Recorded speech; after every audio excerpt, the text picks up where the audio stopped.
తెలంగాణ రక్షణ సేన అధికారంలోకి వస్తే భూమి లేని ప్రతి పేద ఇంటికి కూడా కుటుంబానికి 1 ఎకరం చొప్పున భూ పంపిణీ చేయడం జరుగుతుంది. కవితకి ఏమని మాట్లాడుతుంది, వీళ్ళ పార్టీ ఒకవేళ నెక్స్ట్ ఎలక్షన్స్ లో అధికారంలోకి వస్తే చిలక లేని వాళ్ళకి 1 ఎకరం చిలక ఇస్తా అని చెప్పేసి మాటిస్తుంది. సేమ్ ఇలానే కేసీఆర్ గారు 2014 లో దళితులకు 3 ఎకరాల చిలక ఇస్తా అని చెప్పేసి ఆయన మాటిచ్చారు. కానీ అధికారంలోకి వచ్చిన తర్వాత ఆ మాటను బొందబెట్టారు. కవిత ఆ మాటను కాపీ కొట్టింది, దాంతో పాటు వాళ్ళ టీఆర్ఎస్ పార్టీని కాపీ కొట్టింది. దాంతో పాటు టీఆర్ఎస్ లో ఎస్ తో పాటు ఏముంది సేన, ఆ సేన దేనికి లింక్ అవుతుంది, జనసేన పార్టీకి లింక్ అవుతుంది. దీన్ని కాపీ కొట్టింది.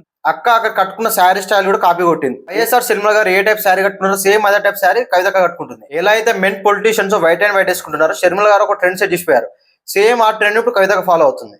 దాంతో పాటు కవితకు మేనిఫెస్టో ఏమని పెట్టిందంటే ఫ్రీ విద్య ఫ్రీ వైద్య అని చెప్పేసి పెట్టింది. ఇది కూడా ఎక్కడి నుంచి కాపీ కొట్టిందంటే తీర్మాన్ మళ్ళీ టీఆర్పీ పార్టీ అని చెప్పేసి పెట్టిండు.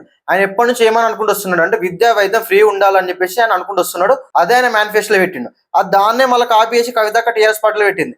ఇలా కవితక్క ఎన్నో కాపీ కొట్టింది. కవితక్క కాపీ కొట్టింది. నాకు ఇష్టమైంది ఏంటిదంటే ప్రైవేట్ జాబ్లు, సాఫ్ట్వేర్ జాబ్లు ఏవైతే ఉన్నాయో అవన్నీ ఓన్లీ తెలంగాణ వాళ్ళకి పక్కాగా 20% రావాలి, దాని తగ్గట్టు తెలంగాణ గవర్నమెంట్ జీవో తీసుకురావాలని చెప్పేసి ఫస్ట్ మాట్లాడిన పొలిటీషియన్ ఎవరు ఉన్నారంటే కవితక్క మాత్రమే. ఆంధ్రప్రదేశ్ లో 80 to 90% సాఫ్ట్వేర్ ఉద్యోగాలు, ప్రైవేట్ ఉద్యోగాలు అందరూ అక్కడ లోకల్స్ కి వస్తాయి. తెలంగాణ అలాంటివి ఉండవు. వేరే స్టేట్ కి వచ్చిన వాళ్ళకి అదే ఈక్వాలిటీ, తెలంగాణ ఉన్న వాళ్ళు కూడా అదే ఈక్వాలిటీ. తెలంగాణలో ఉన్న నిరుద్యోగుల గురించి ఇంత అద్భుతంగా మాట్లాడిన కవితక్క చాలా గ్రేట్. కానీ ఆ నిరుద్యోగం పెరగడానికి కారణం ఎవరు? ఆ కవితక్క అప్పుడు ఏదైతే బీఆర్ఎస్ టీఆర్ఎస్ పార్టీలు ఉందో ఆ పార్టీ గని కారణం ఇప్పుడు ఇంత నిరుద్యోగం పెరిగింది.